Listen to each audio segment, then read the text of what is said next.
So what I noticed in the pattern, as I go through the color palettes, I have multiple variations of each color.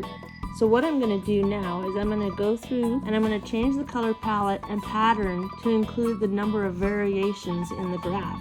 So where it goes, I have dark green, I have 4 of them. I'm going to go in and make the image have 4 areas of dark green.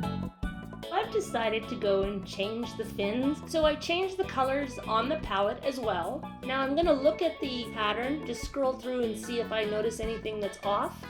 And it's a great idea to always print out a color copy of this image for yourself. This pattern is made for single crochet or half double crochet. One big tip is don't feel overwhelmed by such a big project, because as you go through the written pattern and you have your colors, you'll know which ones you want and it'll actually be an adventure.